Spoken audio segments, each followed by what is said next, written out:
When Samuel finally found him, Saul greeted him cheerfully. "May the Lord bless you," he said. "I have carried out the Lord's command." "Then what is all the bleating of sheep and goats and the lowing of cattle I hear?" Samuel demanded. Yeah, Samuel was the one who told Saul that the Lord didn't want them keeping the animals. So he goes, finds Saul, and Saul's like, "Hey, good news. I did what you asked." Samuel's like, "Oh, really? You sure about that? Because it sounds to me like you didn't really do everything you were asked." What's up, cool people? My name is Matt. Welcome back to our Bible study. Alrighty. We are now looking at 1 Samuel chapter 15. So, past couple of chapters, there's been Saul and the Israelite army fighting against the Philistines. They had a little bit of early success, but then got overwhelmed by the Philistines at one point. But then Jonathan kind of brings in a sneak attack, and then they get a rather resounding victory, at least compared to what they had before. And so then Saul kind of gets more fully established as king. You know, basically it said that he just kept going and going to the point of it being, I don't know, almost ruthless how persistent he was against any possible enemies of Israel. So that kind of is going to be the main theme of Saul's reign as king.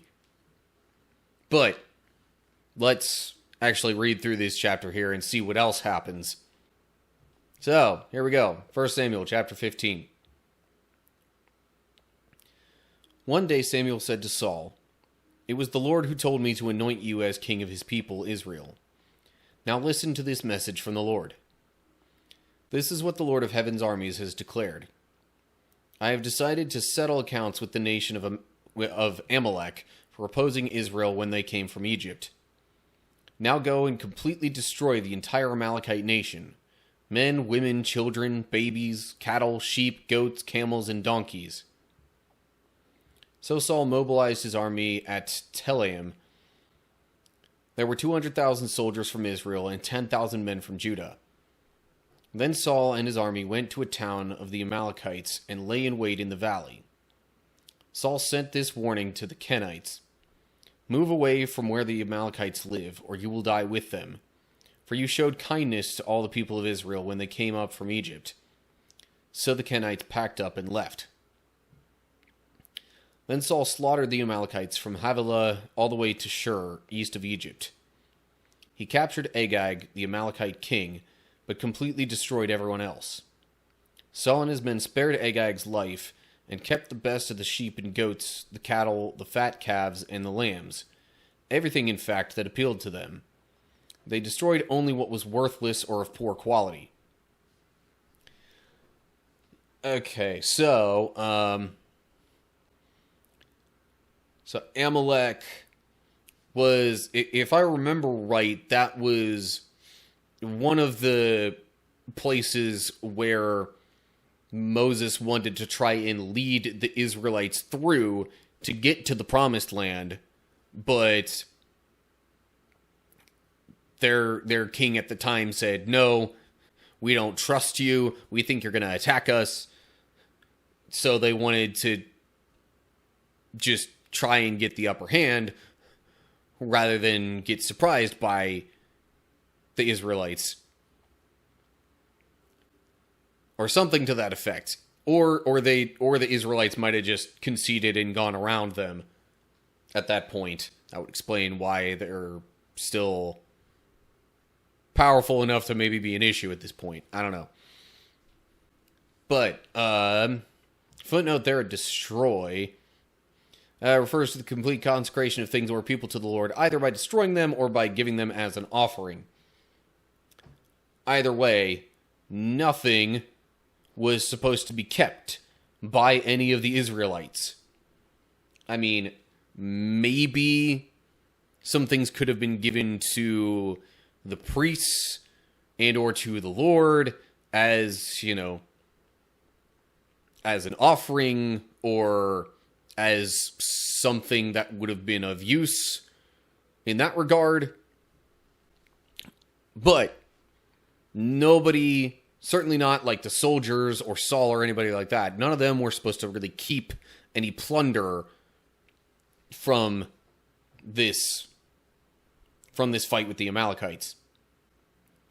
But Saul mobilizes the army, they go, they fight, they win, and they decide they're just going to keep some stuff anyway.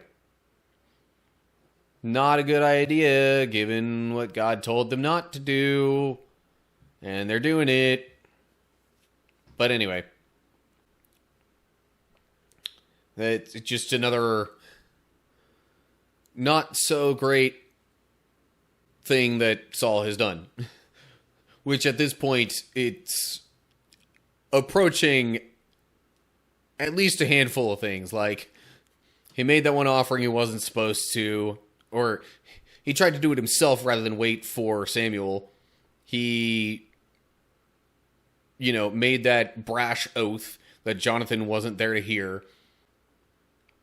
He decided to just continually draft the strong young men from Israel into his army, not really giving them any significant rest. And yeah. So then we have this. That's at least like the fourth pretty bad thing that Saul did. But anyway, then we get to verse 10.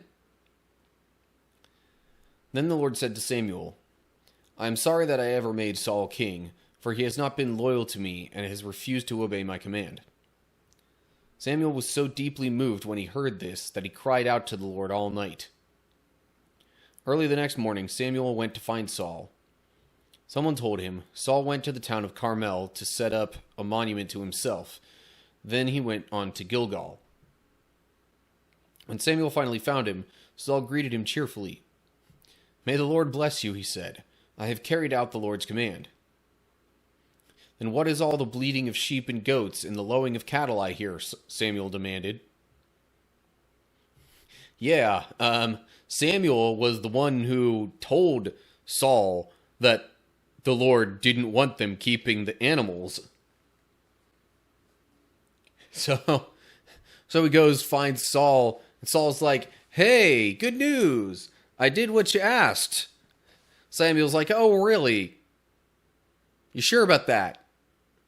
Because it sounds to me like you didn't really do everything you were asked. So, then verse 15. Actually, hold up. Let me make sure I didn't miss any footnotes there. Doesn't look like it. Okay. Verse 15. It's true that the army spared the best of the sheep, goats, and cattle, Saul admitted. But they are going to sacrifice them to the Lord your God. We have destroyed everything else. Then Samuel said to Saul, Stop. Listen to what the Lord told me last night. What did he tell you? Saul asked. And Samuel told him, Although you may think little of yourself, are you not the leader of the tribes of Israel? The Lord has anointed you king of Israel. And the Lord sent you on a mission and told you, Go and completely destroy the sinners, the Amalekites, until they are all dead. Why haven't you obeyed the Lord? Why did you rush for the plunder and do what was evil in the Lord's sight? But I did obey the Lord, Saul insisted. I carried out the mission he gave me. I brought back King Agag, but I destroyed everyone else. Then my troops brought in the best of the sheep, goats, cattle, and plunder to sacrifice to the Lord your God in Gilgal. Notice how Saul keeps saying, your God, to Samuel. not saying that that is the God that he worships and follows. That right there gives an indication of where Saul's heart is in all this. That it's really more on himself than on actually doing God's will. He just goes along with what Samuel says because, he knows that Samuel is wise, that what he says comes true, and Samuel was the one who anointed him king. So, yeah. This kind of stuff is why God said he regrets making Saul king. Because he's just doing his own thing. He's not really trying to, follow what God says. And whether or not they were actually going to sacrifice the plunder, that, I don't know, it seems like it could be just a convenient excuse that Saul came up with in the moment.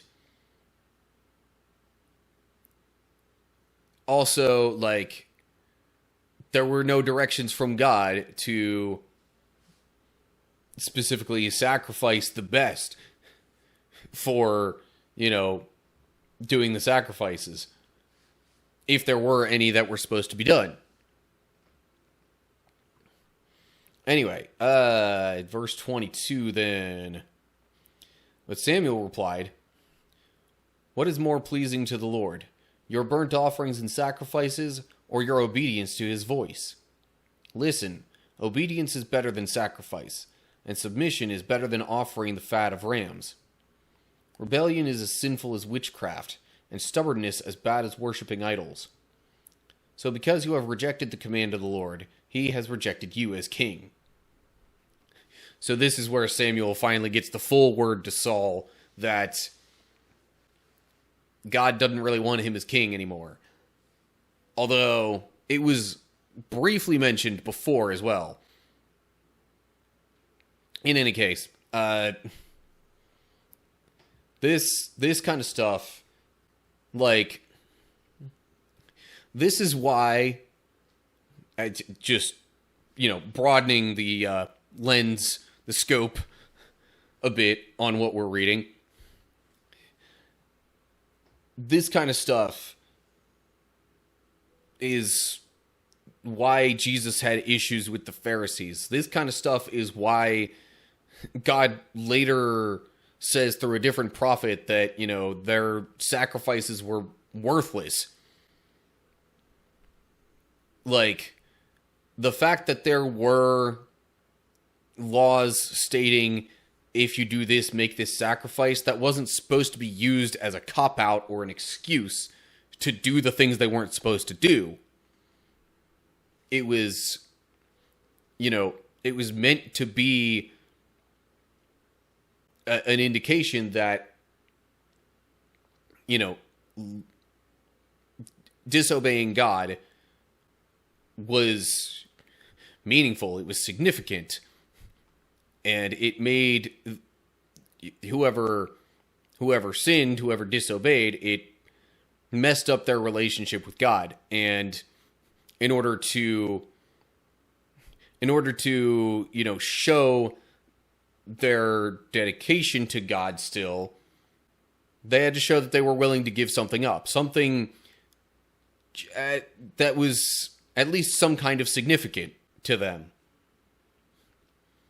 And that's where a lot of those things regarding Old Testament sacrifice and whatnot, we might not still sacrifice animals today as Christians, but the idea of obeying God first and foremost, and that when you stray from God, it generally means you're going to have to give something up in order to make things right again.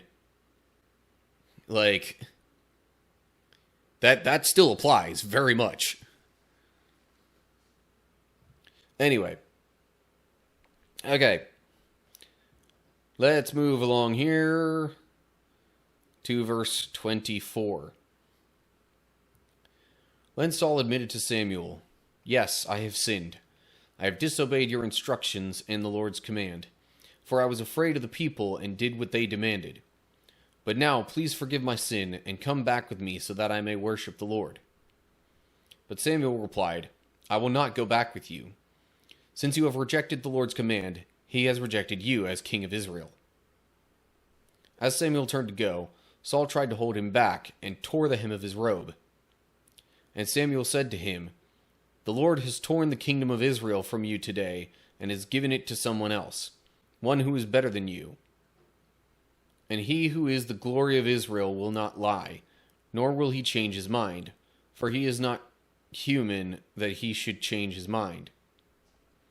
Then Saul pleaded again, "I know I have sinned, but please at least honor me before the elders of my people and before Israel by coming back with me so that I may worship the Lord your God."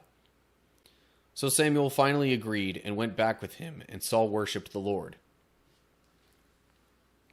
So, just because Saul recognizes now that he's done something wrong, that in and of itself doesn't make the situation right.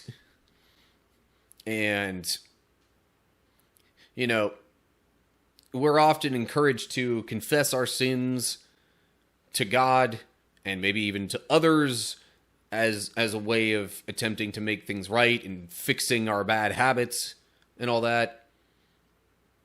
But the confession in and of itself isn't enough. If there's going to be any kind of a chance at making things right, we need to change our attitudes and our actions.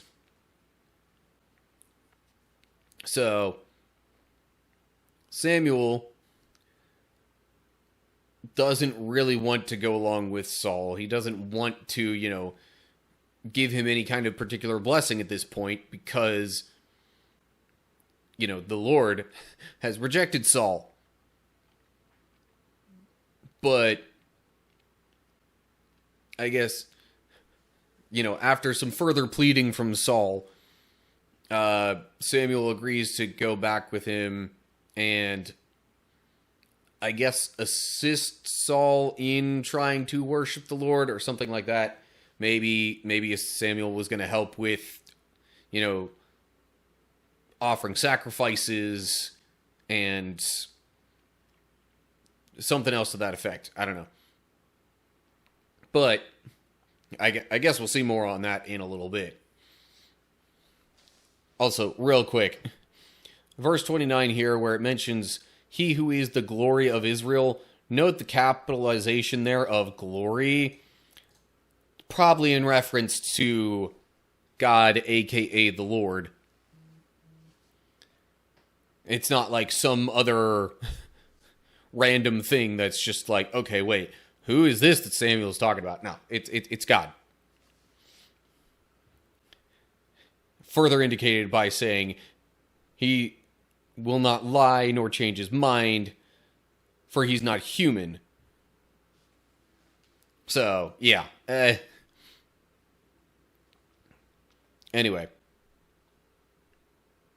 Just saying that, further making it clear that, look, Saul, God has spoken.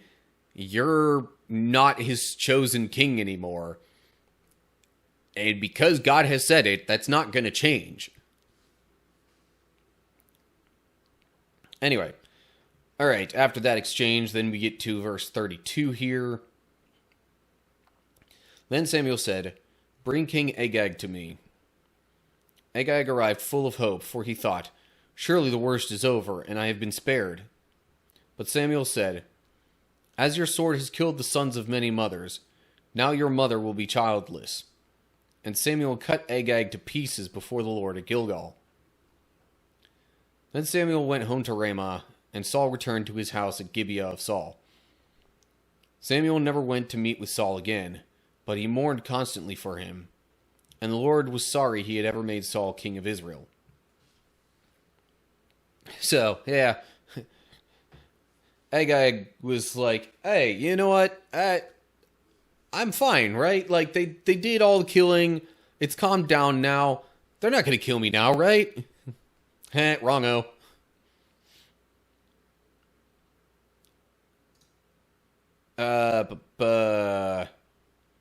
So that part where King Agag is talking, the Dead Sea Scrolls in the Greek version read, Agag arrived hesitantly, for he thought, surely this is the bitterness of death. That's a totally different vibe, but it could be translation stuff.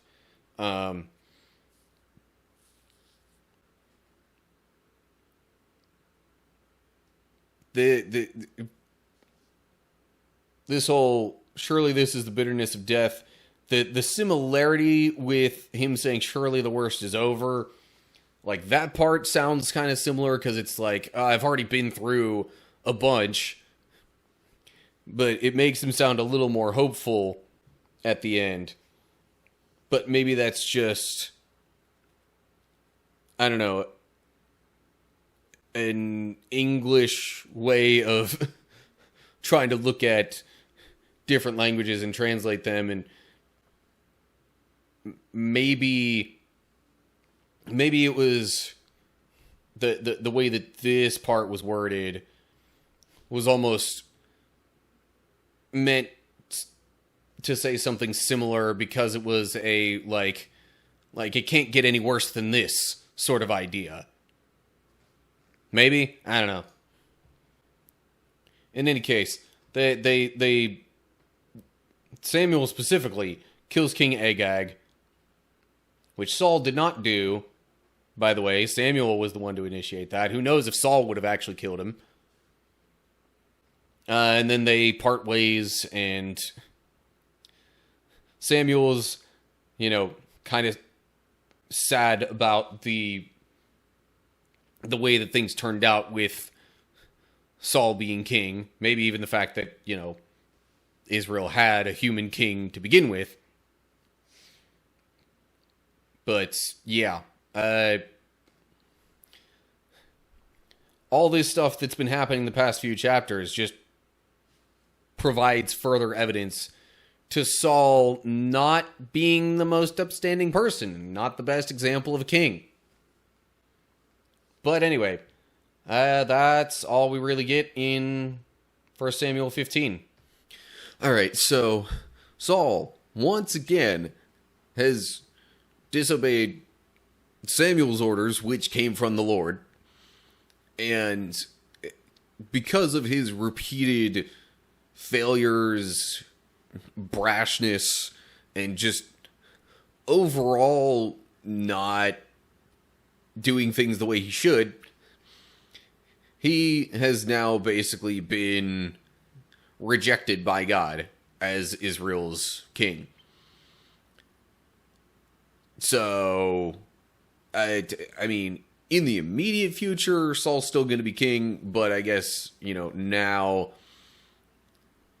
Samuel is going to be searching for somebody else who could be king after Saul that will, maybe actually listen to God. But it's more developments on that in upcoming chapters. Anyway, as always, like and share if you enjoyed the video. Subscribe to the channel and click the bell if you're on YouTube to get updates when I post new videos.